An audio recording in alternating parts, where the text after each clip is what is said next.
crime rates drop across the nation. And in sports, Ohio football gets ready to open conference play. Newswatch starts right now.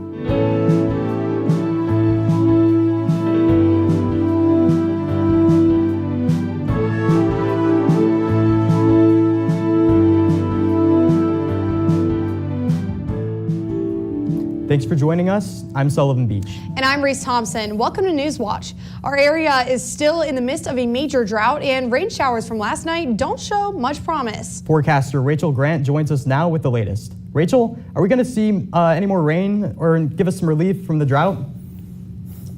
Yes, we are. We are seeing some rain coming in within the next few hours, actually. We just saw this big rain band pass through us over the weekend, so that's what gave us these Sunday showers in our afternoon and in our evening. And we're also seeing this cold front passing by us now, and we are definitely feeling the difference. It's starting to feel more like fall. Most of us ended our evening last night in the lower 60s, in the mid 60s, but as we progressed into today, most of us reached up to the 70s and even the lower 80s. So we're out of this 90-degree weather, but here's a closer look at what's happening. We're seeing some rain developments to the west of us, and those will strengthen over the next few hours. And we'll eventually see some rain into tonight, but not necessarily right now. Currently 78 outside in clear conditions, but they won't be lasting for long. Tonight we're going to see a low of 62 degrees and 40% chance of showers. And we will eventually also be seeing some more foliage. As it is officially fall, we're seeing some foliage here on College Green, and now that fall is in full swing, we're only expected to see more. Right now we're going back to Reese.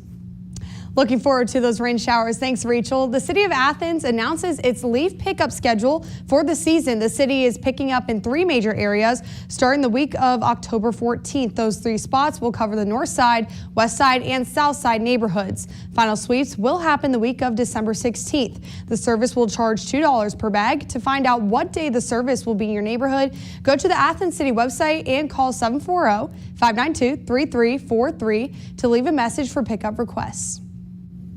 Deer usually prefer the woods, but the animals around here enjoy the bricks of Athens and the juicy garden tomatoes. Some city residents say they've had enough. Newswatch reporter Allison Patton has the details.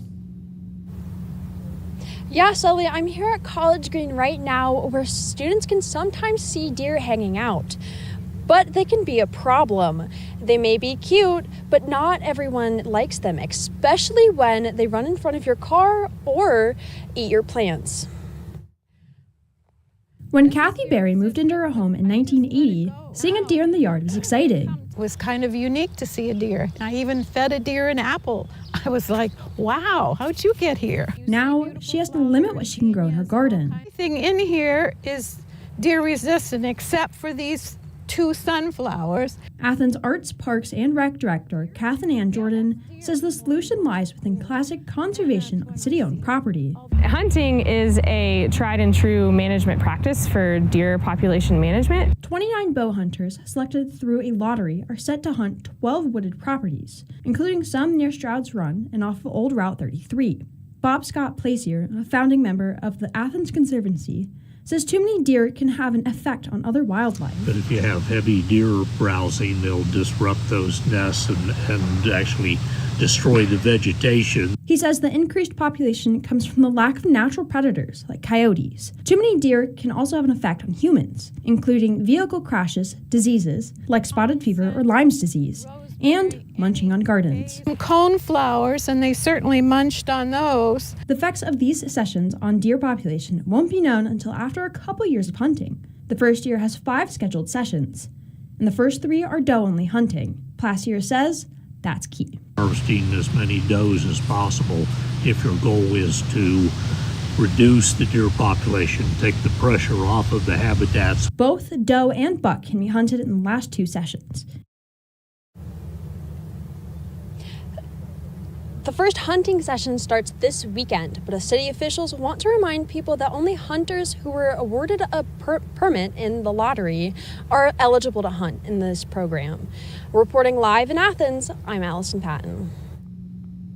A new playground will be constructed at Stroud's Run State Park on the north end of the beach. The point of this park is to be a new feature for all visitors while also preserving the beauty of the park. The playground will be an all-inclusive with sensory equipment and accessible swings. Glenn Cobb, the chief of the ODNR Division of Parks and Watercraft, says he is proud to announce this project. Cobb also says he hopes it shows their commitment to ensuring that all Ohioans, regardless of their abilities, can enjoy the outdoors.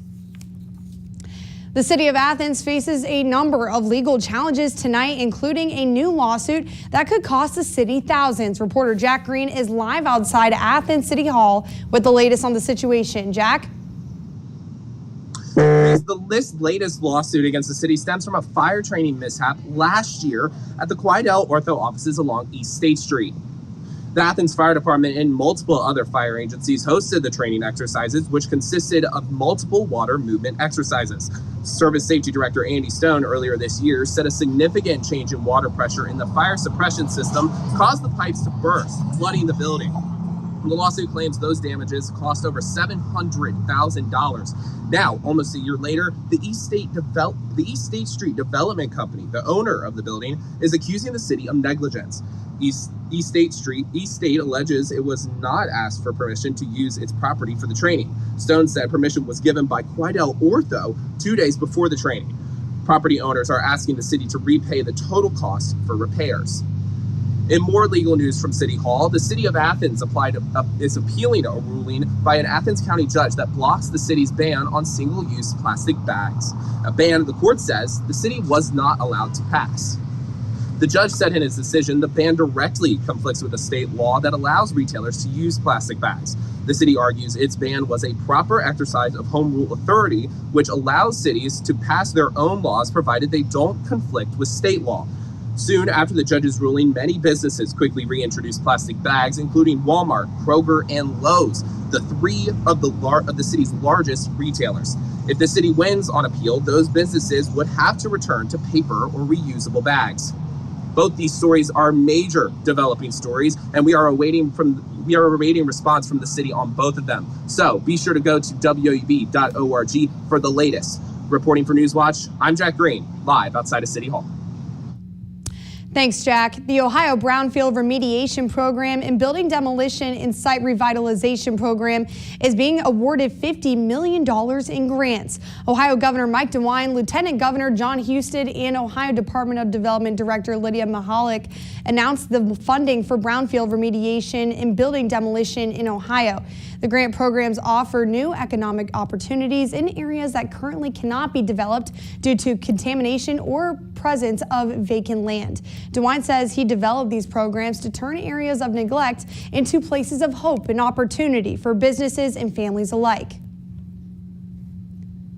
A Westerville man has been charged after allegedly driving through several tents at a Lickett County Music Festival over the weekend. 24-year-old Noah Curtis allegedly drove a car through several tents during the Lost Lands Festival at Legend Valley Saturday night. The Lickett County Sheriff's Office says one woman has been hospitalized with non-life-threatening injuries. Curtis is being charged with aggravated vehicular assault. A former executive is set to spend 2 months in jail for his role in defrauding the zoo of at least $2.3 million. Tracy Merlane was also sentenced today to 40 hours of community service and will pay over $100,000 in restitution and other fines. Merlane pleaded guilty in July to 6 felony charges, including grand theft, forgery, and telecommunications fraud. He also pleaded guilty to 2 misdemeanors related to the transfers of vehicle titles. Mernan is among 4 zoo executives indicted after an investigation found zoo funds were misused for personal gain. And the man accused of attempting to assassinate former President Trump is staying behind bars after a detention hearing today. The judge says the evidence in the case factored into the ruling. Prosecutors say a witness has a letter written by Ruth detailing an apparently planned assassination attempt on Trump. The letter also allegedly includes an $150,000 reward offer to anyone who could, quote, complete the job. Authorities say Ruth was armed with a rifle while he hid in the trees where Trump was golfing earlier this month in West Palm Beach, Florida. The U.S. is facing a potential threat of government shutdown again. Last week, a 6-month funding extension failed to get through the House of Representatives. However, House Speaker Mike Johnson released a plan on Sunday and hopes to prevent the shutdown, possibly with Democratic lawmaker support. This plan would fund the government until December 20th. Senator Mitch McConnell. Not have the government shutdown. It would be politically beyond stupid for us to do that right before the election, because certainly we'd get the blame. House Democratic leader Hakeem Jeffries issued a statement saying, quote, Congress is now on a bipartisan path to avoid a government shutdown that would hurt everyday Americans. And if you're dreading getting your flu shot, we may have some good news for you. It's coming in from the west, but when are they supposed to hit us? Stay tuned to see my weather forecast when Newswatch returns. There's so much divisiveness in this country. Heightened tensions. You just have to choose a side. You automatically have to hate the other side. Deep divisions. It does get heated. We have big fights. And a stark choice. We will make America great again. We are not going back. Judy Woodruff brings together citizens from across the spectrum. Tonight at 9 on WOUB.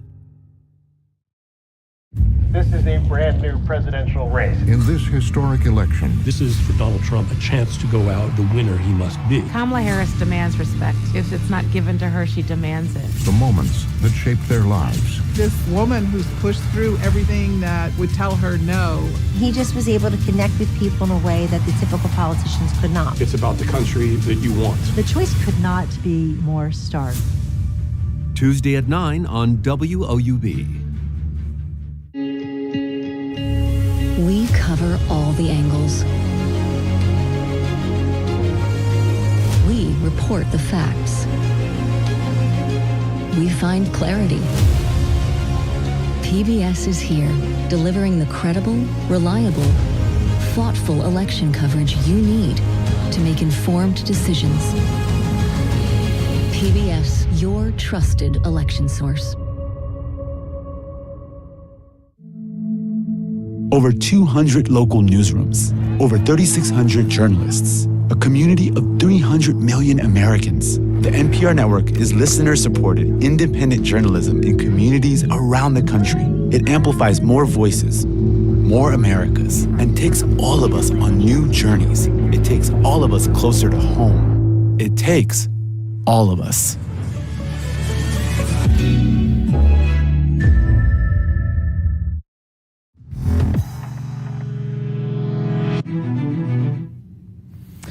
Welcome back to Newswatch. I'm Rachel Grant, and happy first full day of fall. We started out our season on a more rainier note. We just had this rain band pass by us, and over the weekends, that's what gave us our Sunday showers. And we're also seeing this cold front passing by us as well. And we are definitely feeling the difference compared to the weekend. No more 90-degree weather. Most of us ended our evening last night in the lower 60s, mid 60s, but as we progressed into today, most of us reached to the high 70s and even the low 80s. So starting to feel more like fall. And here's our current surface analysis now. So this cold front is still with us, so we'll still be feeling a little bit cooler throughout this week. And we're also seeing this low pressure system sitting just northeast of us.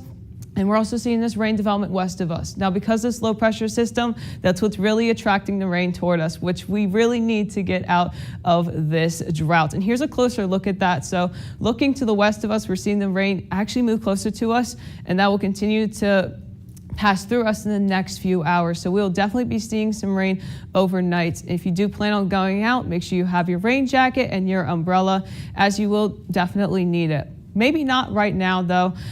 We're currently sitting at a high of 82 for today with partly sunny skies. And as we continue into tonight, that's when we'll need our rain jacket and umbrella with a low of 62 and 40% showers. But we'll still be seeing some rain tomorrow with a high of 82 and 80% showers throughout our day. Here's a closer look as to when to expect the rain. So we're seeing lots of rain tomorrow, most of us in the lighter shades of rain As we continue into tomorrow night, that's we're going to see a moderate chance or moderate percentage of rain for that.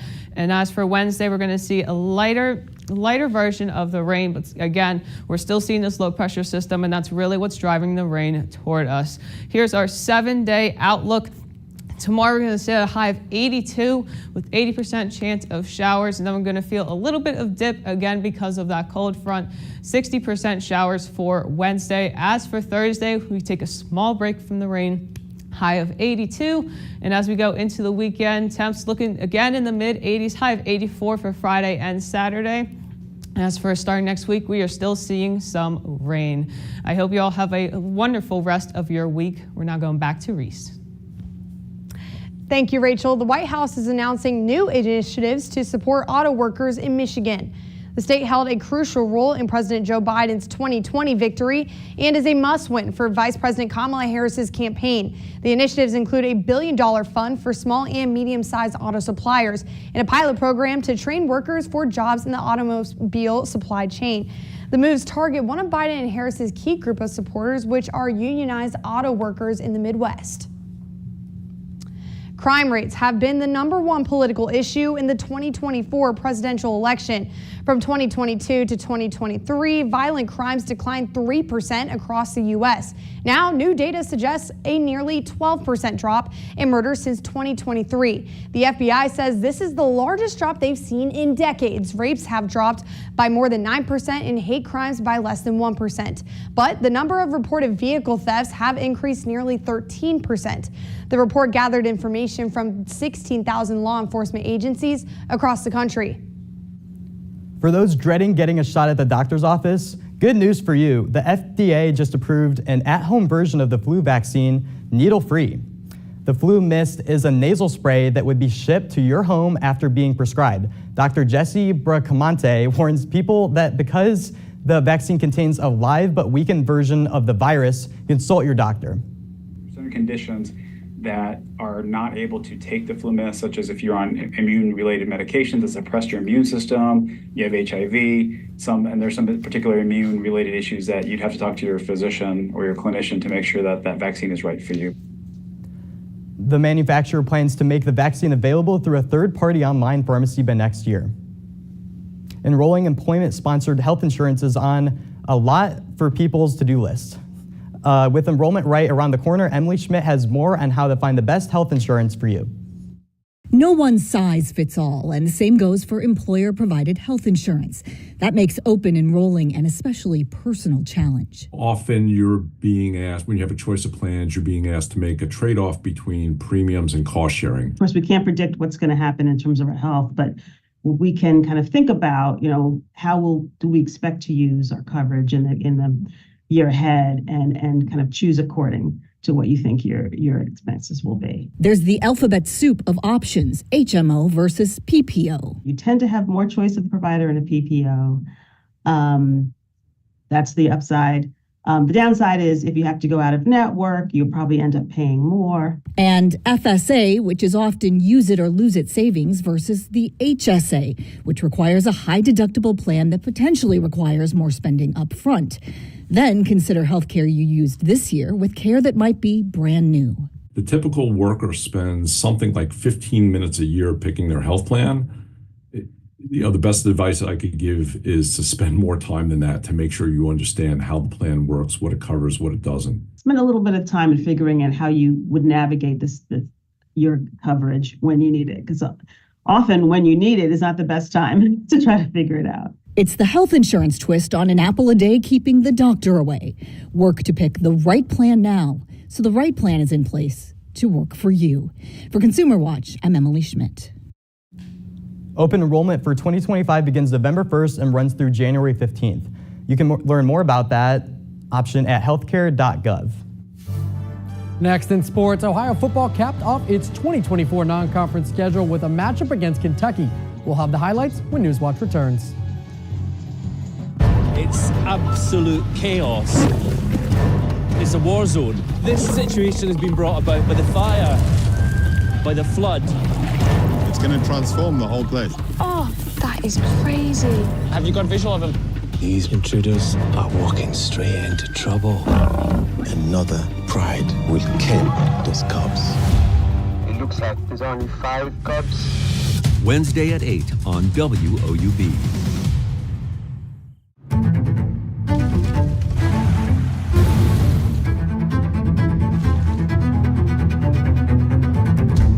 Our world is transforming before our very eyes, and we need to be ready. So join me in the lab and in the field to discover the latest science about our changing weather and climate and how a better future is within reach. Join me for Weathered.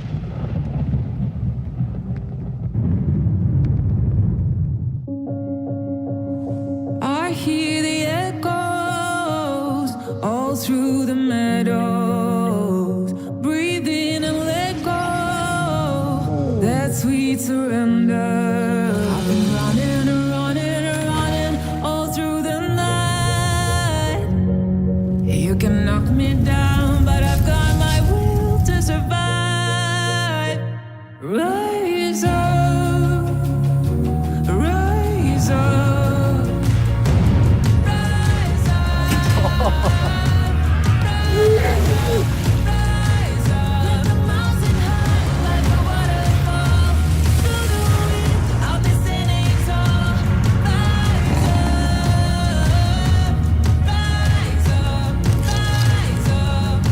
Together, we can make real change happen.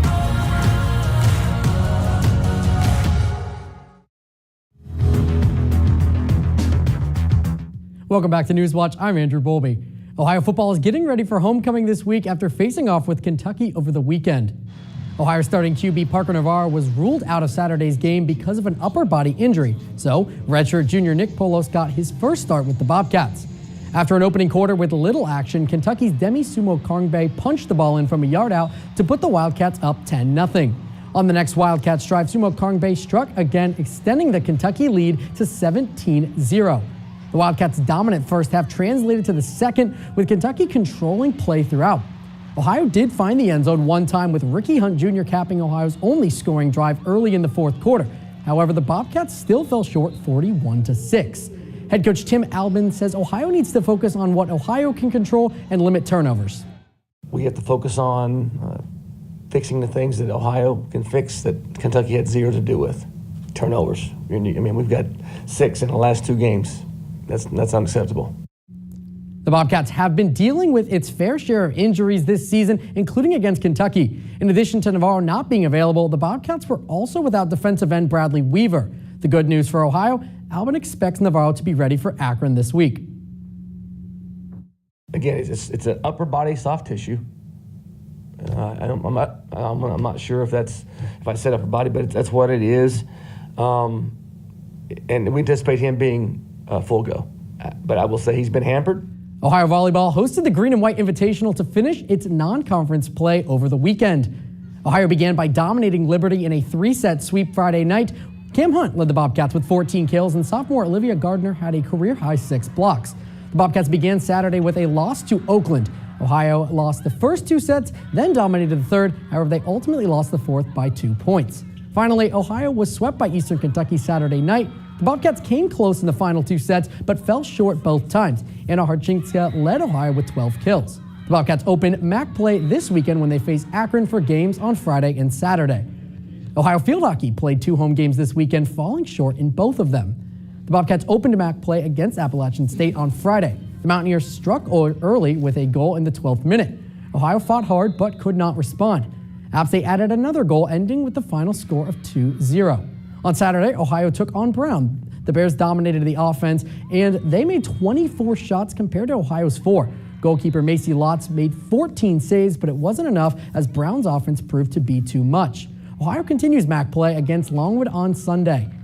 Ohio soccer traveled to Northern Illinois yesterday and came away with a 0-0 draw. Both teams had chances but could not convert them. The Huskies stood strong, only allowing 3 shots on goal from the Bobcats. Ohio goalkeeper Celeste Sloma made 7 saves, earning her 5th shutout of the year. The Bobcats travel to Bowling Green this Thursday. That's all we have for sports. Let's throw it back over to Reese and Sully.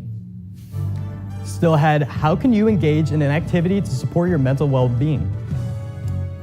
And a new study shows revolutionary at 21, lawmaker at 23, most wanted at 26. Inside Hong Kong's umbrella revolution.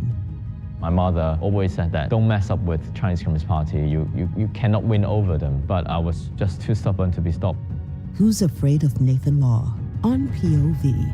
Tonight at 10 on WOUB. It all starts here. The Olmec, the Taino, the Maya, the Inca, the Aztec. These were the OG civilizations of Latin America. It's important to not underestimate the people that came before us and what they knew. The sophistication in the arts and architecture of these massive cities that were bigger than European cities. We still have a language and a culture and a bond. We come from great empires, and that's who we are. Friday at 9 on WOUB. You can't have the United States without the histories of all of the Latino communities. Connection to culture is so important. I move and feel in my traditions and my stories. We do what we love with respect and loyalty. We have changed U.S. history. Sí, se puede. WOUB is recognizing members of our Cornerstone Society. The Cornerstone Society is a group that wants to ensure the future of public media in our region. It includes people across our area who value news, entertainment, and cultural programming, as well as the educational services WOUB provides. Also included are graduates of Ohio University who took part in the WOUB Student Professional Development Program. Thanks to the Cornerstone Society for their generous support. To learn how you can be involved, email woub@woub.org.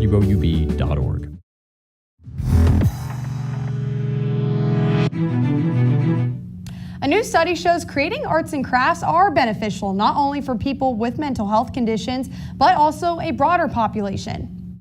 A new study in the United Kingdom finds making arts and crafts improves your well-being, even more than having a job. They were more satisfied with their lives, they were happier, and they had more of a sense that their lives were worthwhile. The study analyzed answers from more than 7,000 people who took part in a national survey in the UK between 2019 and 2020, when researchers factored in things like gender, age, financial stability, and even employment. Creative activities still boosted well-being to a greater degree. This initially surprised us because we would think, being in employment is really linked to your sense that your life is worthwhile, for a lot of us anyway. So when you're crafting, you're often engaged in quite kind of mindful activity. You really have this sense of mastery or control. Arts and crafts have been a part of the healthcare world for decades. In Minnesota, Arizona, and Florida, Mayo Clinic offers humanities and medicine programs for enjoyment and inpatient care. It includes things like arts at the bedside, with musicians, artists, writers, and more. Really any type of creative outlet that you can think of that will be a benefit to the patient, but also we find that it provides a lot of value and benefit to their visitors and their loved ones who are with them as well. I'm honestly not surprised about these results. I mean, it's kind of the same thing of like cleaning your room makes you feel better mentally. It almost less like a clean palate. No pun intended. No, but I feel like I would really love to take a class on art though, because me personally, I got like a D in art in high school, so I'm not like good at art at all. Because like I feel like that's something that would generally improve like my mental well-being. I'd feel like calmer and everything. So like I would not say that on something... TV, but that was a choice. Yeah, that was a choice. No one heard that I got a D in that. Yeah, I've never really been a big craft person though. I mean, maybe I got to get into it, but I've never really been a big fan of crafts. No? Well, maybe this is your time to start. But Rachel, is there any arts and crafts I can do outside, maybe to the weather? Not anytime soon. We are supposed to see some showers tonight, so maybe just like coloring indoors for the most part, but we're expecting rain for most of this week minus Thursday, and mostly feeling rather cool compared to last week and starting to feel more like fall, but hopefully getting out of this drought with all this rain. And that does it for our broadcast this evening. Thanks for watching. For Allison Patton, Jack Green, Andrew Bowlby, and Rachel Grant, I'm Reese Thompson. And I'm Sullivan Beach. Stay tuned for the PBS NewsHour coming up next. Have a great night. Mm-hmm.